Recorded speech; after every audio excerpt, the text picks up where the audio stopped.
Okay, well, Melissa, today, we are going to talk about finances, but instead, we are going over myth busting. Yes. Because AI told me that's what's trending. Yes. Yeah, there's always myths out there, headlines that need to be discussed. That's right. And, we put a little poll on our podcast thing, and I think a lot of people really responded, and it's very interesting what people feel like is truth and what is something that's maybe a lie. Mm-hmm. So we're going to go over that.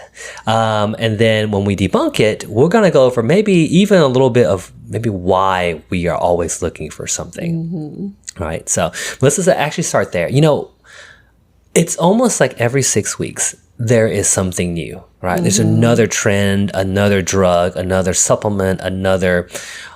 don't eat this, eat that, another bad food to eliminate, or another food you need to be eating. Why do you think we're always doing something different? Well, for one thing, there's just a lot of information out there. You could really, depending on what you're looking up, you can say, are carbs good for you? You'll get a million articles of why they're good for you. But if you Google, say, why are they bad for you? You'll get the same number that, attest to that. Correct. So yeah, a lot of mixed information out there for one thing, but also just the way nutritional studies are done, it's a little bit harder to control nutrition. Right. It's different than just like giving someone a pill versus a sugar pill and then seeing what happens.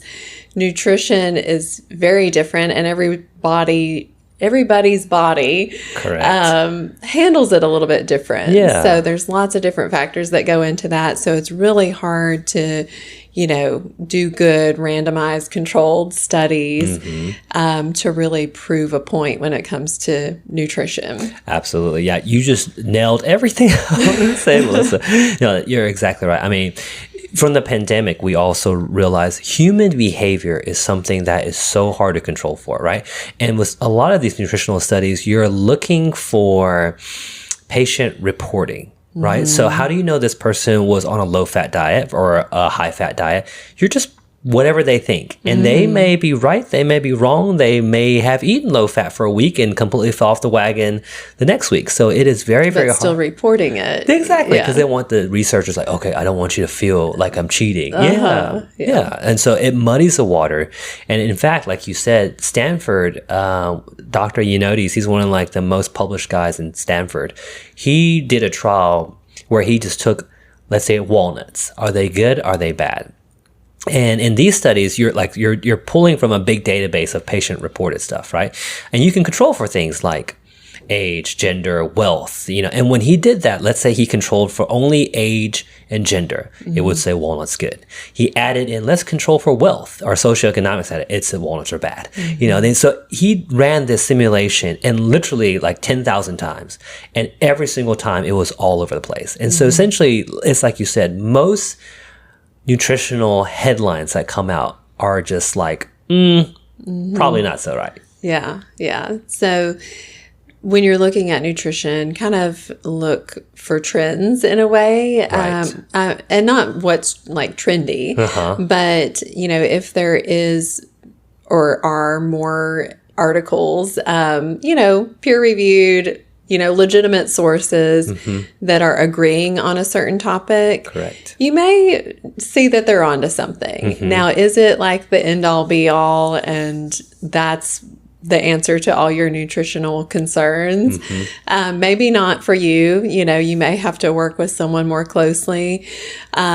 But, there are things that we're learning in nutrition, and there are some things that we can kind of generalize and, make decent recommendations based off that. Oh, absolutely. Yeah, I think you're right. The first thing probably to look at is, the effect size. Like you said, is it trending in this direction, right? And so in effect size, I'll give you an example. Tobacco's effect size is 20-fold. Right. So a person who doesn't smoke versus a person who does smoke, their chance of bad outcomes is 20-fold different. Now, people will say that like that. Like the tobacco industry for the longest time said, well, there's no randomized control trial looking at smoking versus not smoking, if the difference is 20-fold, it's a problem, right? And this on the positive side, exercise's fold effect is huge, like tobacco, like 20. Sitting is effect size is huge versus walking. So when you have effect size that are that big, you can probably say with relatively certainty that there's a big issue here. But most of them, right, the effect size is like, it's a 10% difference. Yeah, it's probably not. So without further ado, Melissa, let's go over some of these myths. Okay, so for the people who are doing the myths on our Facebook, it's all wrong. Yeah, right? All of them are myths. All of them are myths. Yeah. And some people caught on to that, but it's interesting to see some people that maybe thought, oh, that one's probably okay, but unfortunately, they're all myths, and some are half-truths. Okay. Yeah, so Melissa, we'll start with our first one, because I wrote them down. Yeah. The first one, all carbs are bad. Yeah. I hope nobody still thinks this, but I think the carnivores still do. Exactly. Okay, so let's talk about that exactly for the first thing, because this really came to prominence during the big keto age, right? The keto age, it was wherein like all carbs are bad. People first started off, well, let's avoid the breads, the highly processed carbs, and that part is right. But then they're like, hey, no fruit. No vegetables, and then and then it's like only meat. That's right, and cheese. That's right. It was that like a vegetable is screaming when you're trying to eat it, and you're just like, oh my god. Yeah, so let's debunk this real quick. First of all, not all carbs are bad. Let's talk about the bad ones though. Yes, the highly processed ones, the high sugar, all those, yes, they are bad. Because of the way they absorb in the body, because of the way the body doesn't even know what to do with the Cheeto, those definitely cause a lot of issues. And maybe in the beginning when people are doing keto, the reason they were seeing such results is if you're on keto, you essentially can't have any of those things. Right. Yeah. You're getting rid of all of the processed stuff. Yeah. And so obviously, yeah, you'll feel better. You'll probably lose some weight. And right, there are some instances where people do... some people do lose more weight on a carb restricted diet. Is it harder to maintain? Yes.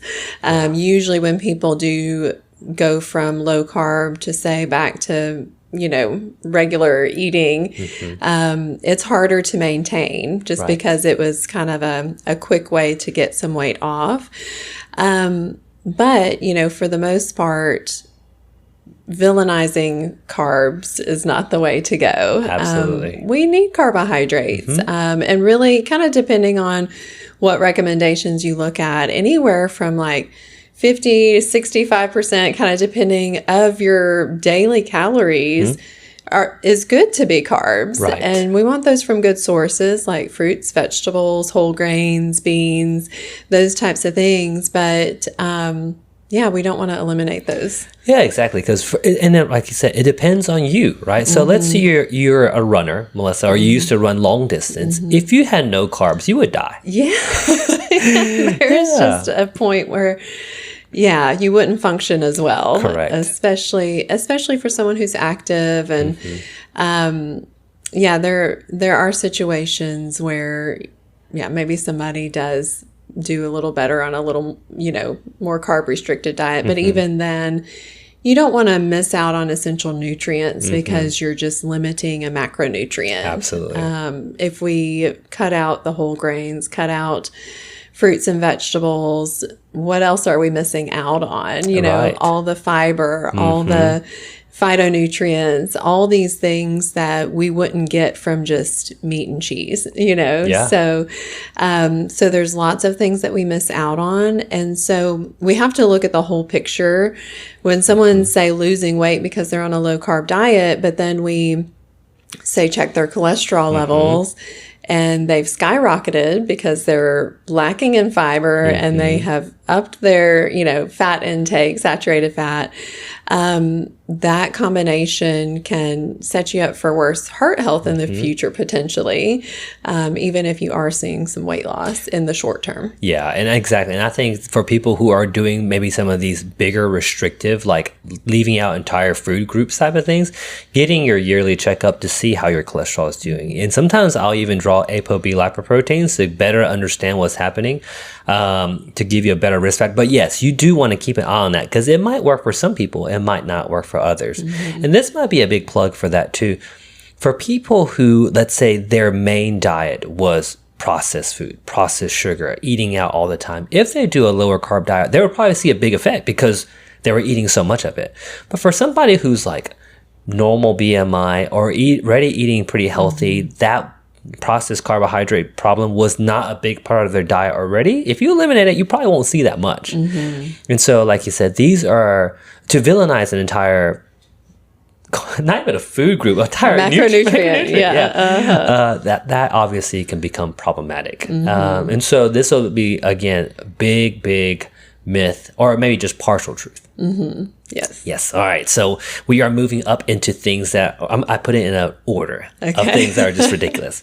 Okay. The second one, and I think most people picked this one, it was low fat or fat free foods are always better.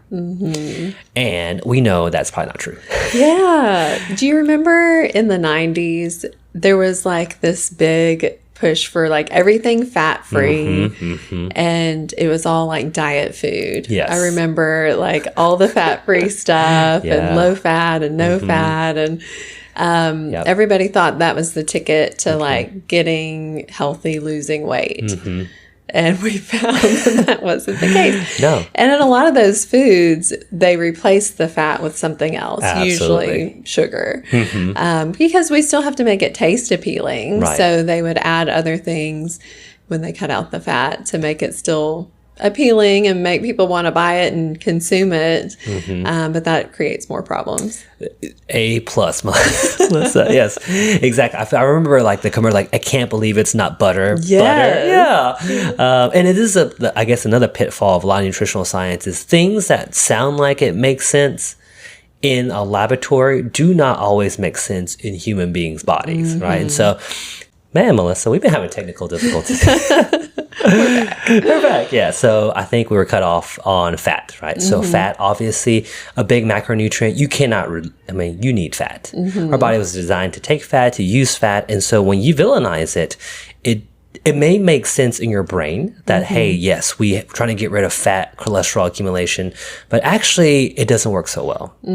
Yeah. I mean, it seems like it would make sense. If we're consuming fat, then would that contribute to our storage of fat? But it's not really how it works. It's not a one-to-one scenario.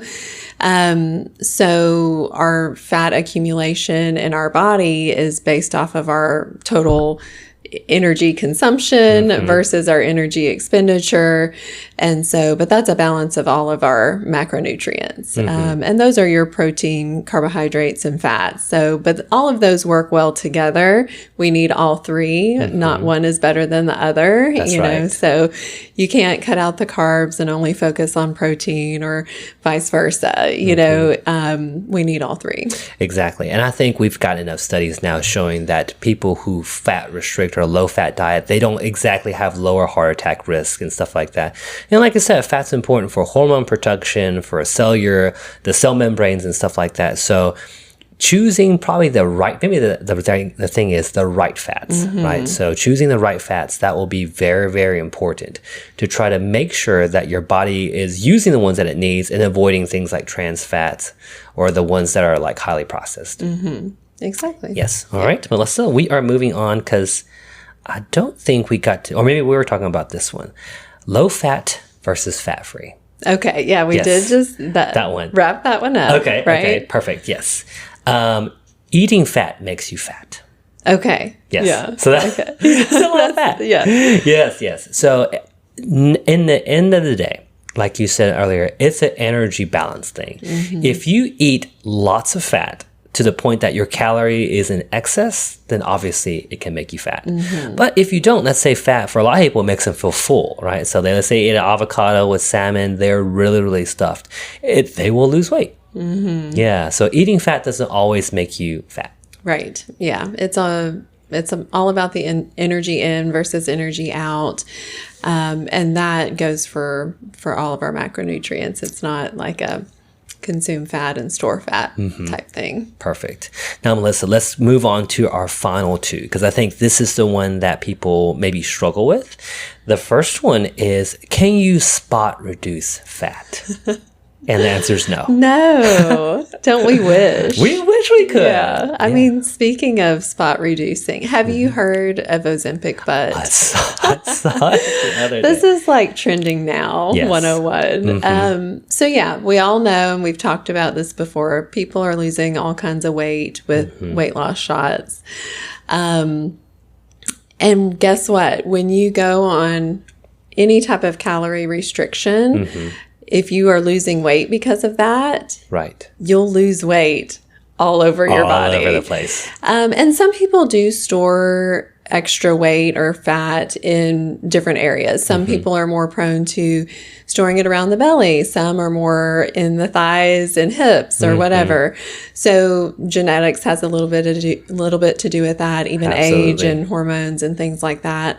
But we can't, go on some sort of calorie restriction and only lose weight, say, in our tummy and thighs, and keep the shape in our other areas. Yeah. Yeah, you can't spot reduce. You can't do workouts that will only, slim down one area of the body. So if there's any slimming going on, it's usually because of an overall calorie deficit, and we're going to be losing it all over. Exactly. And I think, this is unfortunately, like for men, I don't think they care. If they can lose it, they would love to lose it everywhere, right? But for women, especially in this day and age where women want the butt, that one goes down and it's like panic mode. They're trying to lose weight, but they want to keep the butt or the boobs or whatever, and they're going away. Those are the first to go. Unless you're some kind of genetic blessed person. Yes, exactly. Unfortunately. Yeah. So I think, all the push-up, all the sit-ups, the crunches, trying to get rid of that central fat without adjusting the diet doesn't work. And we've known that for a long time. But the reverse is true. When you lose, which is great, you're losing, it will go everywhere. Right? So. Yeah. And if you want to maintain muscle mass as you're losing weight, which you should, you don't want to be losing muscle mass, bone mass, and everything else. And when you're on a very calorie restricted diet for whatever reason, whether you're using some sort of shot or special program or whatever, you can lose fat mass, but you'll also lose bone mass, muscle mass, things like that if you're not actively working to maintain the proper nutrients, and then also working to build muscle as well. So, if you're not exercising at all, you can expect some muscle atrophy as well. So making sure that you're doing some strength training and things like that can help keep some shape to your muscle without, so maybe you'll keep some shape that way. That's right. Well, yeah. In the gym, the girls are doing those hip thrusters. They want the butt. Okay. So Melissa, we are now talking about the final, and I think probably one of the most confusing myths, which is a calorie is a calorie. Yes. Which is not. It's not. Yeah. I guess in some ways, if the only goal is weight loss, you'll see headlines of like somebody ate only McDonald's for 30 days and lost weight, or only Twinkies for 30 days and lost weight. But they were doing so to prove that a certain number of calories could lead to weight loss. But, if you were to compare that person, say metabolically, nutritionally, whatever, next to a person that was eating the same number of calories of, say, fruits and vegetables and whole grains and lean protein and healthy fats, nutritionally, they're going to be doing a lot better than the person who ate Twinkies for a month. Even if the Twinkie person did lose weight. Correct. Weight isn't the only measure of health. Absolutely. Yeah. Body composition matters, right? So how many people, your body fat, your body protein, your muscle. And I think this is, like we talked about earlier, a problem where it makes sense mathematically and maybe in physics, right? There's the law of conservation of energy. You can't make Okay. But the human body doesn't always do that, right? And I think we always know that 100 calories from beer is not the same as 100 calories from kale. Yes, maybe the calorie count, the math makes sense, but from a metabolic standpoint, fatty liver standpoint, from a diabetes standpoint, they process very differently in the body. And the reason I think this one bothers me so much is because I had a patient who was very thin. I mean, anorexic type of thin. And he's drinking a lot of beer and alcohol. And we know those mess up your body like crazy. Saw a GI doctor. Doctor was like, at least he's getting calories in. And I was like, the heck he is. Because that's not health. Maybe math, but that's not health. Right. And not even to mention that, alcohol can suppress appetite. And so you're less likely to eat, a good variety of nutrients and things like that. So yeah, you may be maybe maintaining weight or, whatever the goal was in that situation. But you're malnourished, you're not getting the nutrition that you need from a good variety of food. Exactly. And I think this is probably, maybe we kind of finish up in this direction. I mean, okay, for people, there are a lot of people out there that say that calories don't matter, right? It's the food content. You can eat whatever you want as long as you eat in this time period, which is a lot of people do. Or you can eat as much as you want as long as you don't eat X, which is another diet fad that a lot of people do. And that's not exactly true, because at the end of the day, calories do matter as far as it comes to energy in, energy out. Meaning, like if you ate nothing but potatoes, but you only ate 1,400 calories of potatoes, you're going to lose weight. If you were eating 2,000 calories before, like there's a deficit. So that actually matters. But however, not all calories are made equally. So like we were saying, 1,400 calories of just straight potatoes is not going to be so good for you versus 1,400 calories of very diverse different types of fruits and vegetables, different types of animal proteins and stuff like that. So it's like these half-truths keep getting in there. People are like trying to, just taking it a step too far. Yeah. If one thing is good, we must need to do only that one thing and nothing else, or everything else is poison. I think with nutrition in general, there's a lot of, myths out there because it sounds good in theory. If something, is bad for one person, it must be bad for everybody. Or, it was bad in this one scenario, then we must need to like wipe it out of our diet altogether. So if you're seeing things online that says, this is, the only way to do it, this is, absolutely do not have this in your diet, or absolutely only have this in your diet, huge red flags. Absolutely. There's no one single food that's going to like make or break your diet.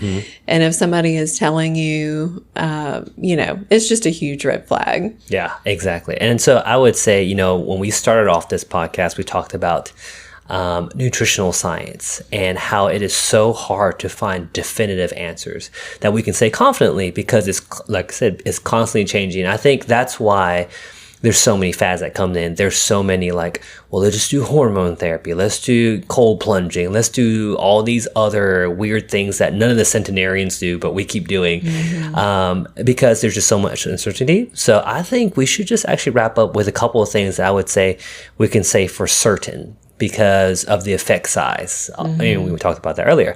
So I would say rule number one, when it comes to food, plants are usually really, really good in their natural form. So like asparagus versus an asparagus veggie straw, right?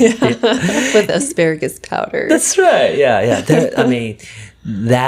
I would say hands down, if you ask most experts across the world, and you look at across most healthier populations, a heavier plant-based variety, whole food type of diet is better for you. Yeah. And, there's a lot out there. There's so much argument about, are plants good for you, bad for you? They are good for you. Now, whether you should eat only plants and no animal products, you can have a very healthy diet and include animal products. But that doesn't mean you only need animal products. So it's like, so if you can have a healthy diet on a little bit of animal products, then we must just need only those. It's kind of like that, give an inch and then like wipe out everything else. That's where we get into trouble. And a lot of the argument is like, our ancestors have always eaten meat or whatever. And that's okay. You're right. Not in the quantity that we do today. Correct. There has never been like as widely available of like, factory farmed animals, that's a whole nother discussion, but it has never been so readily available to us. In the past, if someone was eating meat, they had to slaughter one of their valuable animals, so they're losing like their milk producer potentially, or, if it was a chicken, they're, slaughtering their egg producer. Right. So it's like, that was a very like big sacrifice, so it wasn't something like you had a full cow every day or every month, that, people just ate on all the time like we do now. We can go to the store and get as many cows as we want. But, it's not one of those things where like, a little is good, so more must be even better, so I think in all of those situations, you've just got to like find the balance. Absolutely. Yeah. And I think that was a whole tangent. Well, no, that was actually number 2 was animal products are probably fine, but just in smaller amounts. Yeah. And I think we can say that. I mean, I think most people know that highly processed meats are not great for you. And we didn't even get a chance to mention the monkey studies, but essentially eating less of, lots of processed meats is not a bad idea, which I guess. So rule number 1, lots of plants is usually good. Rule number 2, animal products is probably fine, just not crazy amounts. 3 is probably anything in a box in a bag we should avoid. Yeah, it doesn't have to go to 0 because I think this week we talked to a patient who was like, I don't eat fast food. I just go to, Southern buffet and sit down. And I was like, but it wasn't fast food. That's right. That's right. Yeah. And so he ate like 3 plates versus just one like Chick-fil-A portion size, So, obviously it's hard to avoid in Mississippi, or I guess in America, all the highly processed things, because it's convenient and you can store it for a long time. And for the most part, it's not that expensive. But I think I would say most experts in health and nutrition and data have shown that, these highly processed foods probably not the greatest for us. If we're going to eat them, you can have them, but just don't eat too much of them. Yeah, I think moderation is a big key. And that's, where a lot of us get into trouble, just overdoing it on the things that, we really should be doing in moderation. Yeah. And I think the final key, and I usually point this to a lot of patients, is we probably don't need as much food as we think we do. And so, I mean, this is the portion size matters things. But really, I mean, if you think about it, I love watching cooking shows and these high, like Final Table is one that me and Jen are binge watching right now. And when they produce, they make these like food for Japan, they go by countries. It is so little amount of food. And you're just like, is that what they're just going to eat for dinner? You know? But actually the rest of the world, they just don't eat as much food and they live just fine. Yeah. And I think, we're programmed to, try to make sure that we are prepared for that famine that never comes.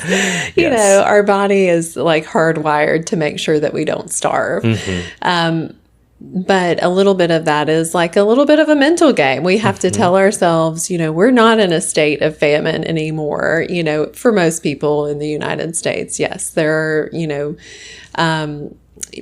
food supply problems in certain areas. But for most people who are struggling with some of these things, we do have to change our mindset a little bit and recognize that, if processed foods are a problem for you, don't bring them in the house. We've seen this with patients. We'll have one patient that's like, struggling with snacking and things like that. And we'll have another patient that's struggling with the same thing, but they say, I know if I bring it in the house, I'm going to eat it. Right. So they don't bring it in the house. And they tend to do a lot better that way, and I think we've all had that experience. If there's like fresh cookies on the counter, like it's so easy just to grab one, and before you know it, you've had like 4 or 5, which is way more than we probably need. But surround yourself, set yourself up to make choices easier. Absolutely. Yeah. So I think, Melissa, we did a thing today. we busted some myths. That's right. Had a few technical difficulties. Right. Bought a new SIM card. Yeah. Yes. And just kind of wrapping it up, just, the nutrition things that we see day in and day out, are a lot, fear-based, especially if you get online, and we could do a whole nother episode on that, and we could debunk myths probably every week on nutrition. Yeah. So there's a lot of information out there. If it sounds too good to be true or too bad to be true, it probably is. Yeah. Yes, I agree. We just don't need to overcomplicate these things. And exactly. Yeah. It's like, it's just, I don't know how it got so complicated, but it doesn't have to be. Right. Yeah. You don't have to make it complicated. No. Yeah. Well, speaking of debunking, Melissa, I got this list actually from AI because I asked AI what's the 10 most common myths. And of course, we debunked calories a calorie, eating fat makes you fat, low fat or no fat is always healthier. What else do we do? I gotta look my thing. Spot reducing fat is impossible, and all carbs are bad. But there are 5 more. And so maybe next week we finish the next 5. Yeah. And that should be the 10 most common ones. Okay. Yeah. And then we should be good. Sounds good. Cool. Well, thanks, Melissa, for all the patience. All right. We got through it.